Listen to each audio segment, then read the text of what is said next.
The clock ticked louder than usual. Maybe it was the silence in the house. Maybe it was the fact that not a single soul had called. Emma sat alone at the kitchen table, a cup of untouched hot cocoa between her hands. Outside, the snow had started to fall heavier, the lights from neighboring houses blinking in celebration, but her home was dark, cold, and still. The kind of stillness that hurts. She'd decorated the place weeks ago, put up the lights, bought thoughtful gifts, even baked cookies. She'd invited her family, her sister, her dad, her stepmother. She'd begged them. But this morning, she woke to a single message in the family group chat. Change of plans. We're all spending Christmas at Trina's. Just like that. No invite. No apology. Just silence. Again. She didn't cry. She told herself she was used to it by now. But deep down, she wasn't. Because it was Christmas Eve.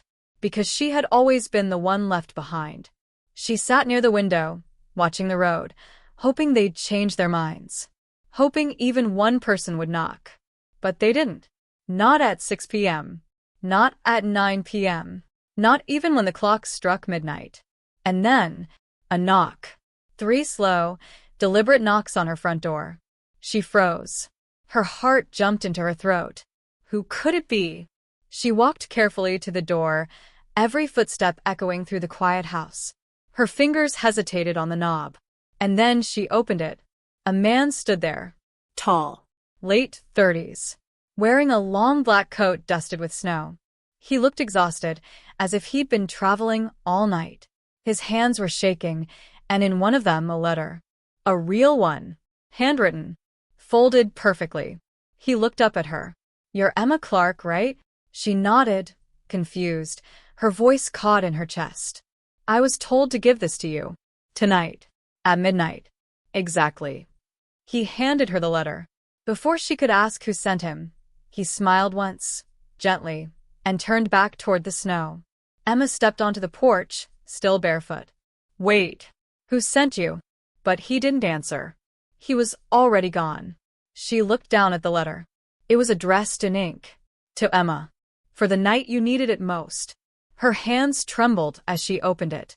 And then, as she read the first line, her knees gave out. She collapsed to the floor, the letter clutched in her hand, tears falling fast, but they weren't from sadness. They were something else. Something that felt like the beginning of a miracle.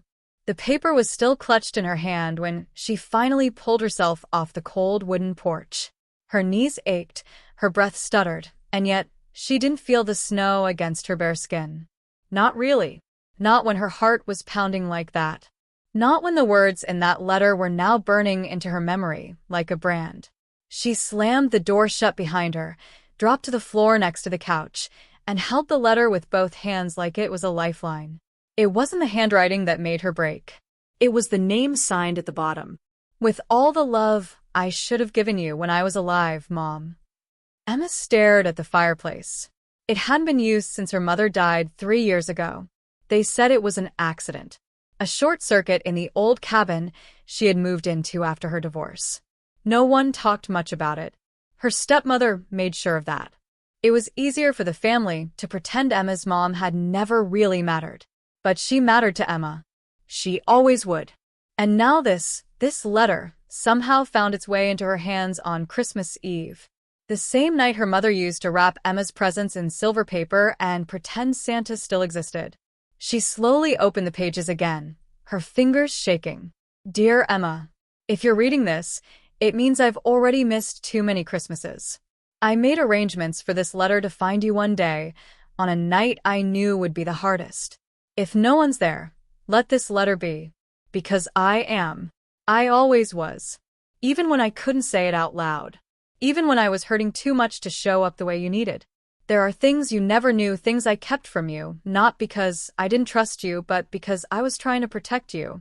Maybe I was wrong for that. But one thing I know with every piece of my soul, you were never the failure they made you feel like. Never. They pushed you aside because they couldn't control you. Because you looked too much like me. Because you weren't born to be small. You were born to change everything. You'll understand soon. Tonight, someone else will come. Let them in. Trust them. They will show you the rest of what I couldn't. I love you. Always. Mom. Emma read it once. Then again. By the third time, her tears had dried on her cheeks. Her fingers were still trembling, but now with something else. A kind of trembling that comes right before the world shifts. Because someone else was coming? Tonight? And what did her mother mean by the rest of what I couldn't? She sat for a long time, the fire finally crackling behind her. She lit it without thinking, her body moving on autopilot. The rest of the house still felt empty. Still quiet. But something was different now. Not in the way you feel when someone leaves you, but in the way you feel when something huge is just about to begin. She stood up, hugged the letter to her chest, and whispered under her breath, "I'm ready." And, as if the night had been listening, another knock echoed through the house. 3 more. Softer this time, but unmistakable. Emma turned toward the door, her heart racing. The letter in her hand now felt like armor, like truth. When she opened the door again, she didn't collapse this time, but she did forget how to breathe. Standing there, holding a suitcase, was the woman she'd only seen once before. In a photograph. In a photo her mother had kept hidden in her jewelry box. The woman had the same eyes. Same soft jawline. She looked at Emma and smiled with wet lashes. Hi. "I'm your Aunt Grace," she whispered. "And your mother asked me to come get you." Emma stood frozen. The wind whistled gently through the trees, swirling snow around the porch like the whole world had been holding its breath for this exact moment. The woman standing before her wasn't just a stranger with her mother's eyes. She was a living question. Aunt Grace. A name Emma had never heard in her life. Not once. Not during family dinners. Not in whispered conversations. Not even in the few heart-to-hearts she'd shared with her mother in those quiet, late-night moments that were now burned into memory. But here she was, breathing. Real. With a suitcase at her feet and eyes that looked like they'd seen more heartbreak than she could ever explain in one night. Emma blinked. Her voice cracked as it finally came. "Aunt Grace." The woman smiled, gently. A sad, tired kind of smile that made Emma's stomach twist. "I know," she whispered. "It's a lot. May I come in?" Emma stepped aside before she could even think, instinct overpowering confusion. Grace brushed off her boots, careful not to track snow onto the rug. She walked like she'd once belonged in this house, like she'd known it once. And yet, everything about her felt foreign. They stood in the warm glow of the living room. The fire popped gently in the hearth. Emma clutched the letter tighter. "How did you know my mom?" she finally asked, her voice trembling. Grace set her suitcase down gently and looked at Emma for a long, quiet moment. There was something in her eyes, not pity, not pain. Something deeper, like she had waited years to be allowed to speak. "I knew her," she said, "better than anyone, because she was my baby sister." Emma's breath caught. No. "No, that can't be right. She never told me she had a sister." Grace nodded slowly. "I know. That's because she wasn't allowed to." Silence. The fire cracked again. Emma sat down slowly, on the edge of the couch. Grace remained standing, her hand resting on the edge of the fireplace, staring into the flames. "She was 16 when I left," Grace began, her voice low. "And I wasn't much older. But I'd already broken every rule our father set. I refused the marriage he arranged. I said no to the life he planned. So, he did what men like him always do, he erased me." Emma's brows drew together. "Erased?" Grace nodded. "He told everyone I ran away, that I was ungrateful, dangerous. Your mother wasn't even allowed to mention my name. She tried once. He slapped her so hard she didn't speak for 3 days." Emma swallowed hard. The idea of her mother, quiet, soft-spoken, gentle, being hit made her stomach churn. "I ran away," Grace continued. "I tried to contact her a year later, but by then, she was already married to your father. And he wasn't any better.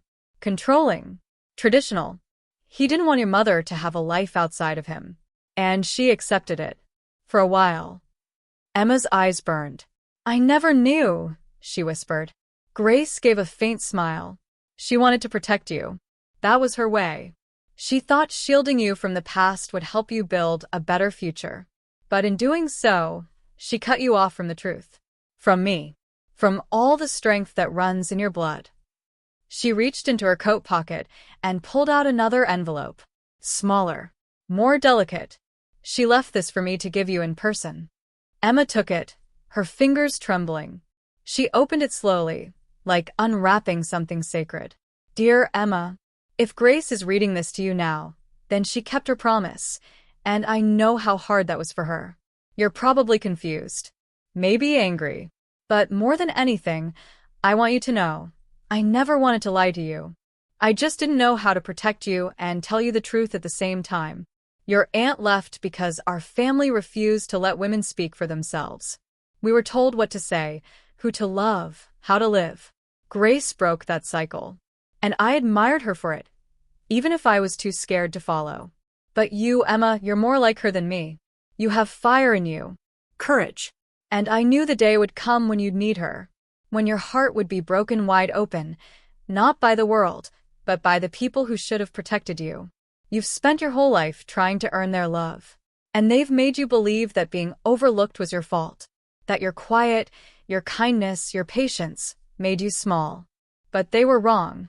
You were never small. They were just never big enough to see you. Go with Grace. Let her show you the rest. And please stop looking back. You don't owe them your pain. You deserve joy. Mom. Emma's vision blurred. Her body folded inward. Her breath came in slow, shaky waves. Grace knelt beside her, arms open but not forcing contact. For the first time in years, Emma let herself cry in front of someone. Really cry. Not the silent kind. Not the polite kind. The deep, broken kind that comes from years of being unloved. When she finally looked up, Grace was still kneeling there, her voice soft. I've waited a long time to meet you, Emma. Emma stared into her eyes. So why now? She asked. Why tonight? Grace stood, her expression sharpening, just a little. Because your mother made a plan, she said. A plan to protect you in case something happened to her. And that plan starts now. The sun hadn't even risen when Emma locked the front door behind her. Her suitcase rolled quietly across the icy porch, its wheels barely whispering over the frozen wood. She didn't look back. Not once. Not at the door that had never been opened for her. Not at the tree that still stood bare in the living room, untouched, undecorated. She was done begging to belong where love had been rationed like punishment. Grace's car was an old station wagon. Nothing fancy. But when Emma climbed into the passenger seat, it felt warmer than any room in her father's house had ever been. They didn't speak for the first hour. The road cut through long stretches of forest and snowy plains, the kind that made you feel small in the best kind of way. Emma stared out the window, her fingers clutching the letter in her coat pocket like it was a compass. Grace drove with a calm that said she'd made this trip more than once in her life, but this time, it meant something different. Finally, as the sun rose like a golden whisper over the horizon, Emma turned to her. Where are we going? Grace didn't take her eyes off the road. To the house your mother left for you. Emma blinked. She left me a house. Grace nodded. In the will. Hidden in a trust. Your stepmother made sure you never found out about it. Emma's stomach twisted. She handled the estate after Mom died. Yes. Because your father claimed you weren't mentally stable enough to manage it. Emma's mouth fell open. What? Grace's tone never changed. He submitted documents. Told the court you were emotionally unstable. Depressed. Said it would be too much of a burden on you. Emma's voice broke. That's not true. I know, Grace said gently. It never was. But in this family, power isn't about truth. It's about who's loudest. And they've always had the microphone. Emma turned back to the window, the weight of years pressing on her chest like stones. How many times had she doubted her own worth? How often had she believed she wasn't capable of more? Her own father had planted those doubts, watered them, watched them grow. But something was changing now. The seeds her mother left behind, they were starting to bloom. 2 hours later, the road curved around a hill, revealing a sight that made Emma gasp out loud.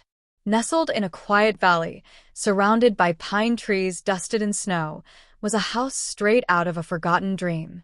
It wasn't big. It wasn't modern.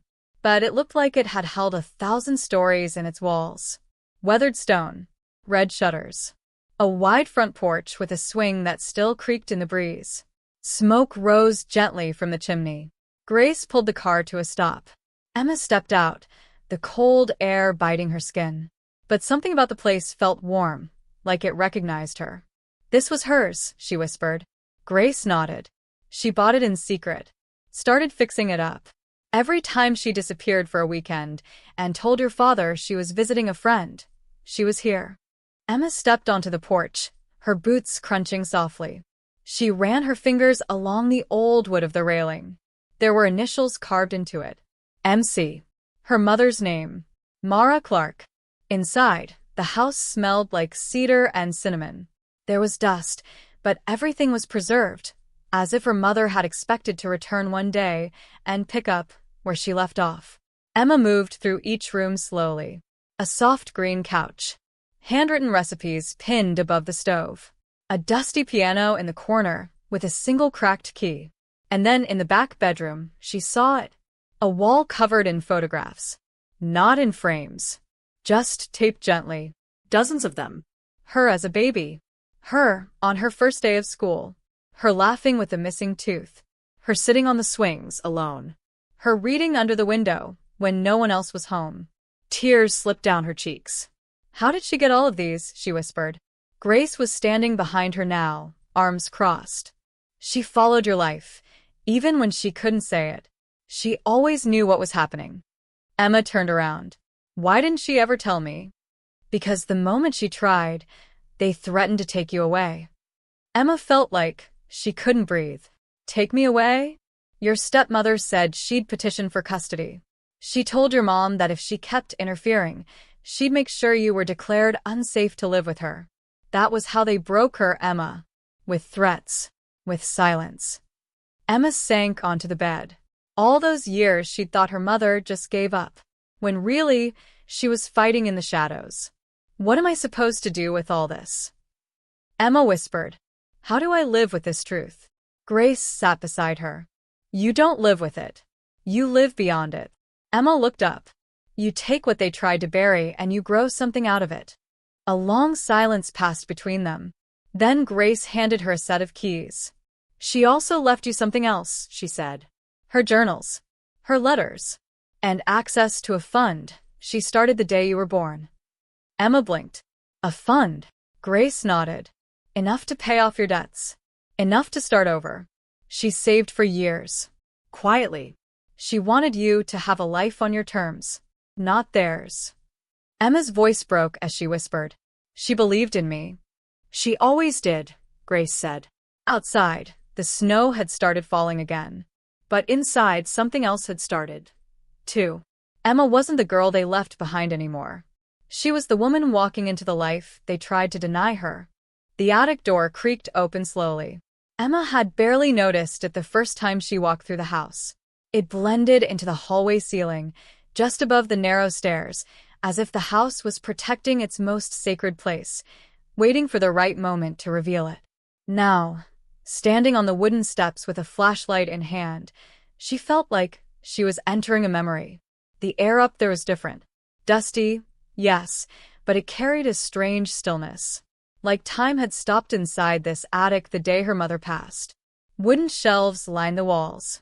Old trunks. Boxes with faded labels. And in the far corner, a chest with a lock that had long since rusted loose. Emma knelt down. She didn't need to force it open. The lid gave way with a sigh, like even the wood was ready to speak again. Inside were 5 leather-bound journals, each with her mother's name carved into the spine by hand. And beneath them, an envelope. Sealed. Yellowed. Addressed to Emma Clark. December 2019. That was the year she turned 21. The year everything changed. The year she tried to leave home, and her stepmother called her ungrateful, and her father refused to speak to her for 6 months. Emma's throat tightened. She had never received this letter.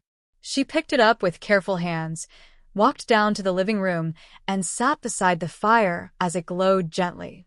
With a slow breath, she broke the seal. Dear Emma, I try to say this in person, but I knew I wouldn't be allowed. So here's my attempt. You're grown now.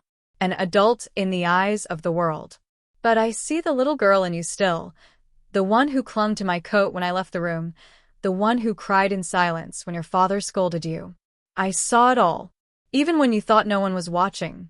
You've grown up in a home that tried to tame your spirit, that told you you were too much, too quiet, too soft, too sensitive.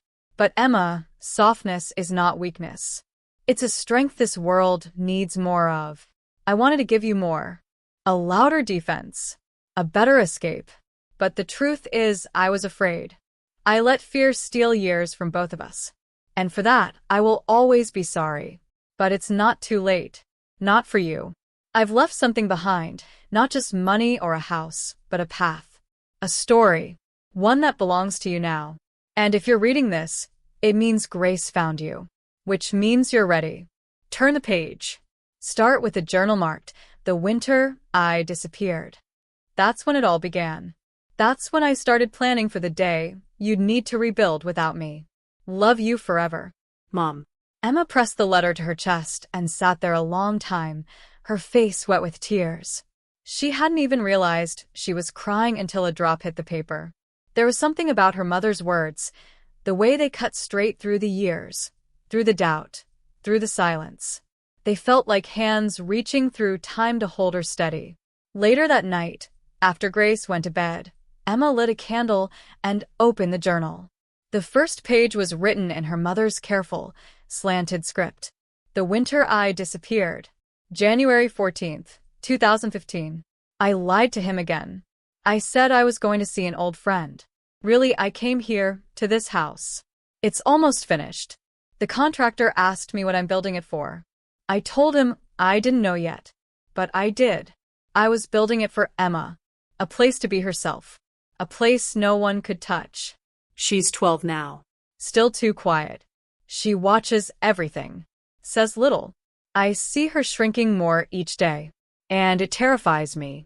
I want to take her and run. But I can't. They'd say I'm unstable. And maybe I am. But I won't leave her unprepared. If I can't escape with her, I'll build her a life to find when she's ready. Emma flipped through the pages, every entry stitched with fear, hope, and quiet resistance. Her mother had been trapped, but she hadn't stopped fighting.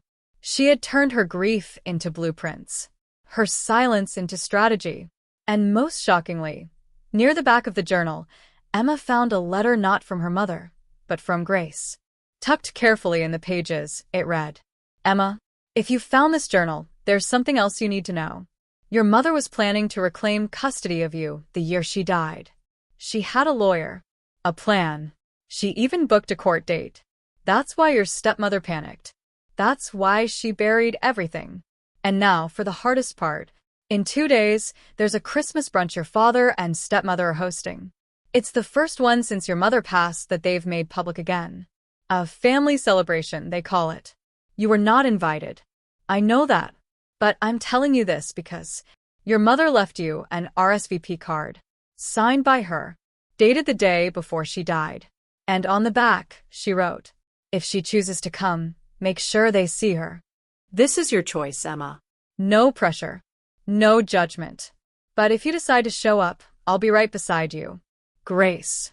Emma stared at the RSVP card. It was pink, elegant, gold-trimmed. The kind of card her stepmother loved to send when she wanted to show off. But the handwriting on the back, that was her mother's. And those words, they weren't vengeful. They were quiet, intentional. They weren't about revenge. They were about being seen. Emma closed the journal, her hands no longer trembling. For the first time in her life, she was holding power. Not the kind that screams. Not the kind that destroys. The kind that rises.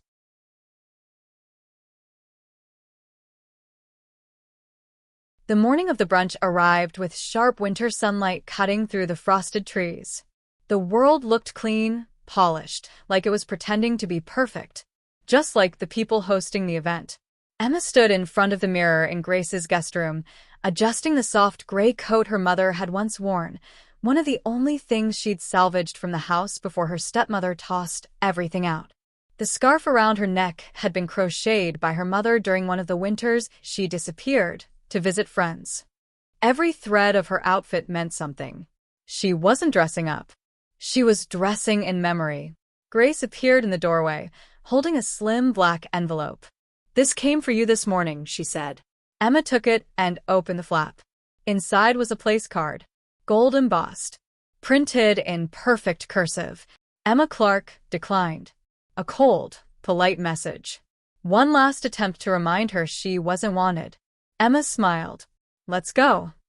The brunch was held at the grand estate her father's company rented out every year for big events: tall pillars, valet parking, glass walls overlooking manicured lawns. And people, so many people, all in their perfect coats, sipping sparkling cider and pretending they didn't notice the growing cracks beneath the family's reputation. Emma hadn't stepped foot in this place since she was 17. Back when her stepmother made her wear hand-me-down heels 2 sizes too small because that's all we have. Be grateful. She walked in with her head high, Grace beside her in black wool and quiet fire. At first, no one noticed. Then whispers started. Then heads turned. It was like watching ice crack under pressure. Her father was the first to react, standing at the far end of the room near the champagne table, laughing with his business partners. His smile froze the moment his eyes landed on her. Emma walked through the room like it was a stage. Not proud. Not loud. Just steady. Present. Her stepmother's jaw tightened. She moved toward Emma quickly, like someone trying to intercept a storm. "You weren't invited," she hissed under her breath. Emma reached into her coat pocket and pulled out the RSVP card. "Actually," she said softly, "this says otherwise." Her stepmother paled. "Where did you get that?" Emma met her eyes without blinking. "From someone who loved me more than you ever pretended to." Her father finally stepped in, his voice low and tight. "This isn't the time, Emma." Emma turned to him. "Then when would have been the right time, Dad? You skipped every birthday. You threw out everything Mom left me. You made me feel like I didn't matter. So tell me, when exactly was I supposed to show up?" He glanced nervously at the guests now watching. "Don't cause a scene." Emma's lips trembled, but not with fear. With truth. "I'm not here to make a scene," she said. "I'm here to make you face one." The room fell quiet. Emma stepped up to the mic, near the piano. It was set for toasts, the kind where her father usually thanked his beautiful wife for making the family so successful, and where he conveniently never mentioned Emma's name. Today, she touched the microphone gently, cleared her throat. People stopped eating. Even the music faded. She took a breath. "My name is Emma Clark. Some of you know me as the daughter who disappeared. Others probably don't know me at all. That's okay. Because today, I'm not here to reintroduce myself. I'm here to tell the truth, the one this family tried very hard to bury." Her stepmother started to move forward again, but Grace stepped in front of her, blocking her path. Emma kept speaking. "My mother, Mara Clark, wasn't mentally unstable. She wasn't fragile. She wasn't a failure. She was a woman who sacrificed everything to protect me from a family that never really wanted me. And even when she died, she was still building me a way out." She paused, swallowed. "I found the house she bought in secret. I found the journals. I found the trust fund you hid. And I found the letters you kept from me. So no, I didn't come here to fight. I came to finally say out loud that I'm not the shame of this family." She looked directly at her father. "You are." The crowd gasped softly. Her father's face turned pale. "I used to think if I was quiet enough, small enough, I'd finally be accepted. That if I worked hard and stayed polite, someone might look at me the way they looked at my brother. But that day never came. Because I wasn't broken, I was just inconvenient." She stepped back from the mic. And for the first time, she didn't feel like a guest at someone else's life. She felt real, present, Free. A moment passed. Then someone clapped. soft at first, then more joined. And suddenly, the room was filled with the sound of people realizing the narrative had changed. Her father stood there still, silent, unmoving, like a man who realized too late that the power he held was no longer real. Grace slipped an arm around Emma's shoulder. "I'm proud of you," she whispered. Emma exhaled. She wasn't angry. She wasn't even triumphant. She was whole. And that was enough.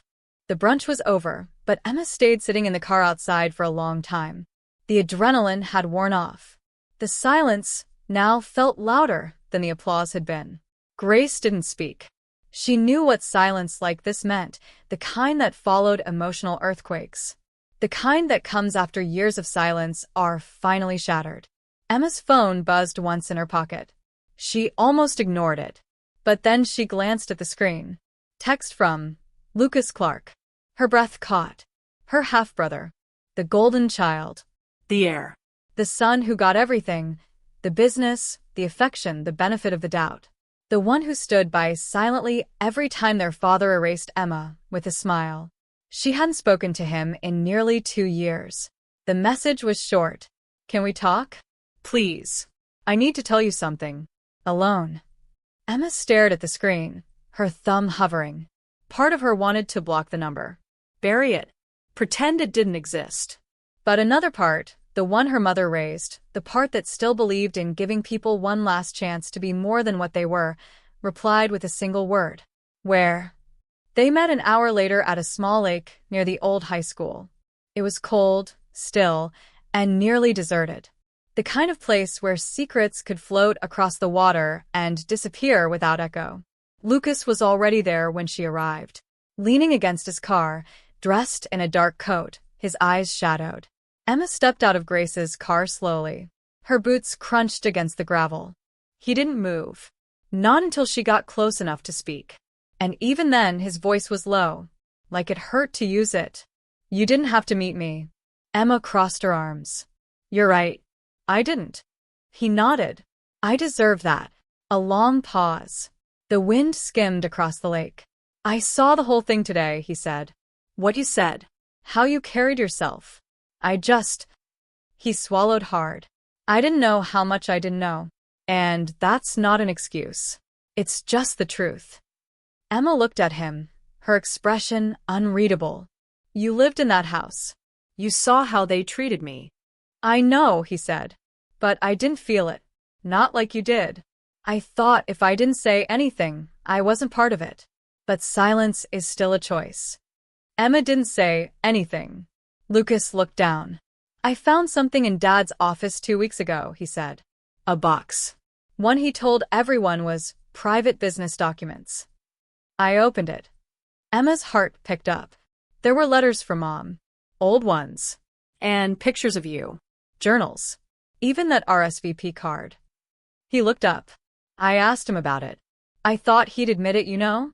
Apologize. But instead, he said you would have ruined the family brand if you had stayed involved. That it was better this way." Emma stared at the frozen lake. "I'm sorry, Em." She blinked. No one had called her that in years. "I know I can't undo what I didn't do," he added. "But there's one more thing. And I think you should know." He reached into his coat pocket and pulled out a small folded note. "I found this tucked inside one of Mom's books. It was addressed to you, but it was dated the day before she passed. And it's not a goodbye. It's something else." Emma took the note with slow hands. She didn't open it yet. She just looked at her brother, really looked at him. There was regret in his eyes. The real kind. The kind you don't fake for a clean conscience. She took a step back. "I'm not ready to forgive you," she said quietly. He nodded. "But I don't hate you either." His shoulders dropped like she'd just removed 100 pounds from them. "Thank you," he whispered. Emma turned and walked back toward the car. But as she opened the door, she unfolded the note. It was short, scrawled quickly. "Emma, if I don't get the chance to say it again, know this. There's something meant for you at the old cabin. The place I was the most myself. The place I left the truth. Trust Grace. She knows the way." Mom. Emma read it again. The old cabin. The one the fire report claimed was destroyed completely. Her hands tightened on the paper. She turned to Grace, who was watching her from the driver's seat. "We need to go back." Grace blinked. "Back where?" Emma looked out across the horizon, to where she was the most herself. It took them nearly 3 hours to reach the cabin. The road turned from pavement to gravel, then to dirt, winding through dense evergreens until finally opening up into a clearing that had long been forgotten. The cabin was barely standing. Half of it was scorched, the roof had caved in at one end, and snow blanketed the floorboards inside what remained of the living room. Nature had begun reclaiming the space. Vines crawled up what was left of the chimney. Moss grew where paint once was. But the strange thing? It didn't feel abandoned. It felt watchful, as if the walls were waiting for someone to finally return. Emma stepped over a fallen beam, her boots crunching on old glass. "This was where she came?" she whispered. Grace nodded, stepping beside her. "When she needed to breathe, to think, to remember who she was before everything else." Emma looked around, at the charred kitchen, the old piano bench, the stairs that no longer led anywhere. It was hard to imagine her mother here. But also it wasn't. Somehow it felt right.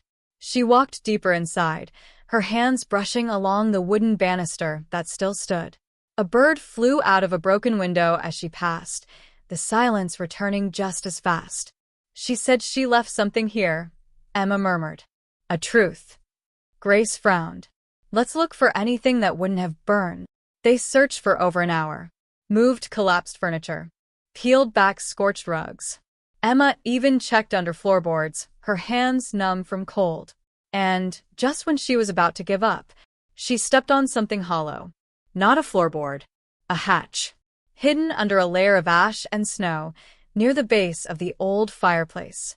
Emma dropped to her knees and began clearing it, fast. A rusted handle appeared. She yanked. The hatch creaked open. A small compartment. Dry.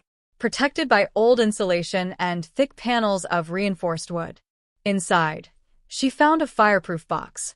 Her hands shook as she opened it. Inside, a red velvet pouch, a flash drive, and an old photograph, one Emma had never seen before. Her mother, smiling, younger, sitting beside a woman in a wheelchair. They looked nearly identical.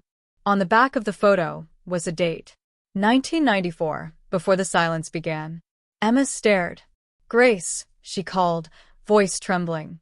Grace stepped beside her and froze. "I thought she lost this," Grace said.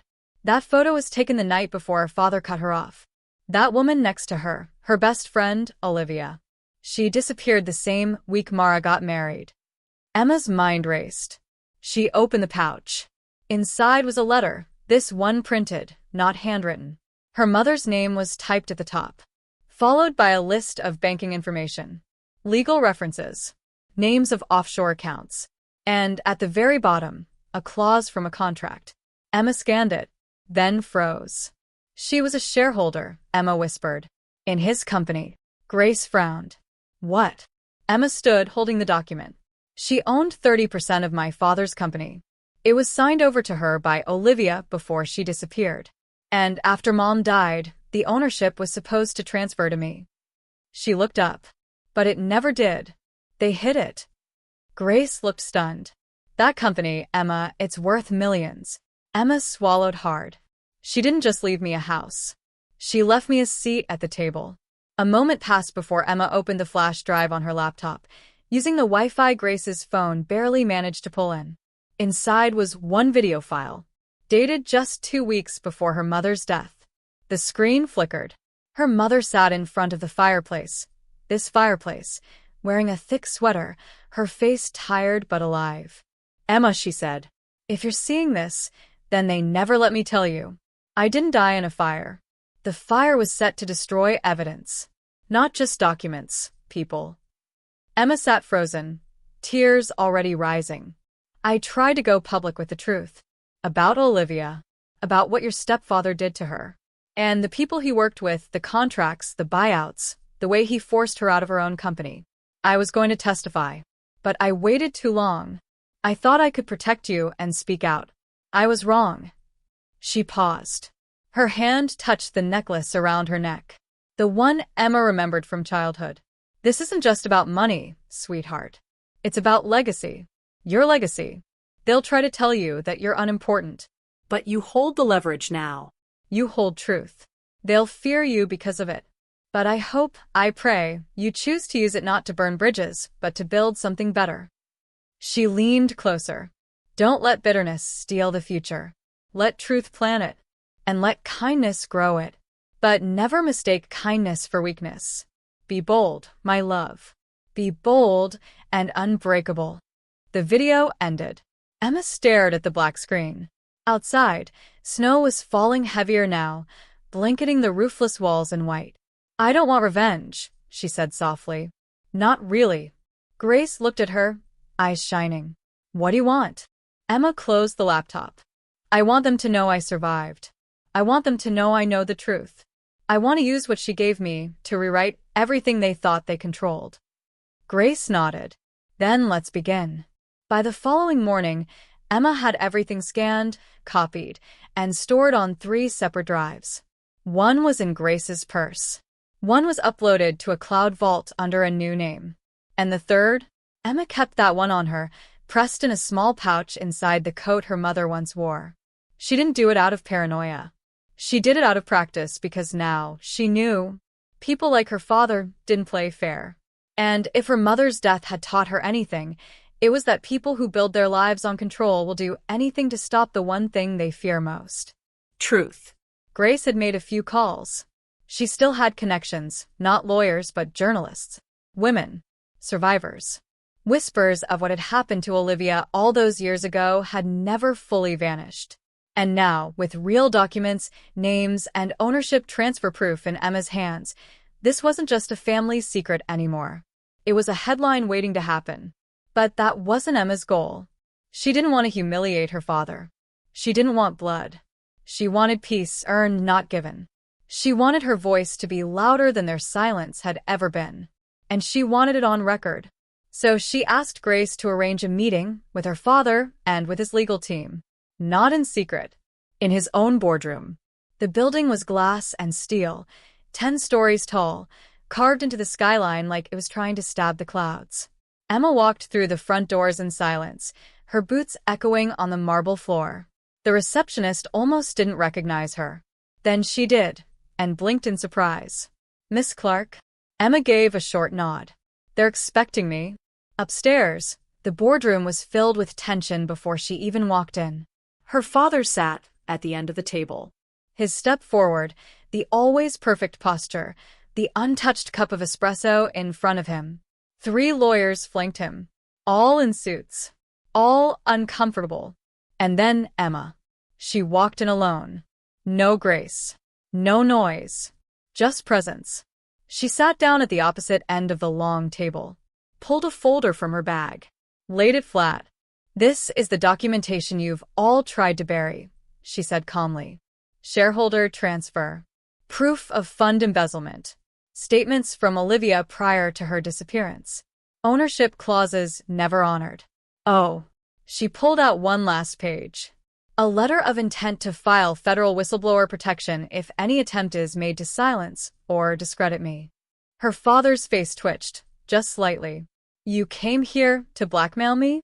Emma tilted her head. No, she said. I came here to give you a choice. The head attorney, a woman with steely eyes and visible discomfort, finally spoke. What is it you're asking for, Miss Clark? Emma leaned forward, her voice clear. I want full, uncontested access to my mother's fund. Retroactive transfer of the 30% company's stake into my name. And her name restored on every internal record. Her father's voice finally broke the silence. You destroy the company. Emma stared at him. You already did. I'm trying to protect what's left. Another pause. And if we say no? Emma smiled, soft and small. Then the documents go public. Everything. Names. Signatures. Deposits. The fire report. The legal threat your company made against Olivia's estate. All of it. The lead attorney cleared her throat. And if we say yes? Emma shrugged. Then you don't hear from me again. You move on with your empire. I move on with my life. And no one ever knows how close you came to losing everything. She stood. Oh, and I want the cabin deed transferred too. I'm rebuilding it. In her name. Her father opened his mouth, but then slowly he closed it because the power had shifted. And this time, it was real. The deal was finalized in 3 days. Quietly. Off the books. No lawsuits. No press releases. No scandals. Just a signature. And Emma's name. Finally written in places her mother had been erased from. She didn't smile when it was done. She didn't cry either. Because some victories don't look like winning. They just feel like healing. She stood outside the glass building again. Her face tilted up to the sky. Snow was falling again. This time, she let it fall on her skin. That night, back at the small house her mother left her, Emma stood by the fireplace, reading the last journal entry. It wasn't about money, or family, or secrets. It was about freedom. Her mother wrote, "If she ever reads this, I want her to know, I didn't raise her to be fearless. I raised her to be brave. Fearless people don't feel anything.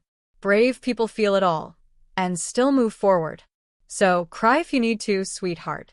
But don't stop walking. Not ever." Emma closed the journal, heart full. She wasn't walking toward revenge anymore. She was walking toward redemption. The cabin looked nothing like it did before. The roof was new, the walls reinforced. The porch had been rebuilt plank by plank, not by contractors, but by Emma, Grace, and a few friends they made in the town nearby. People who'd once been strangers, but who showed up when they heard what Emma was building, and why. They didn't ask for details.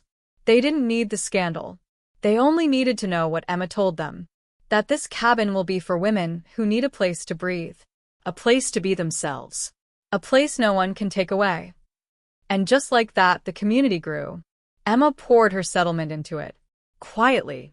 She didn't want her name on a plaque or her story in a headline. That wasn't the point. She wanted the walls to speak for her. Each room was designed with care.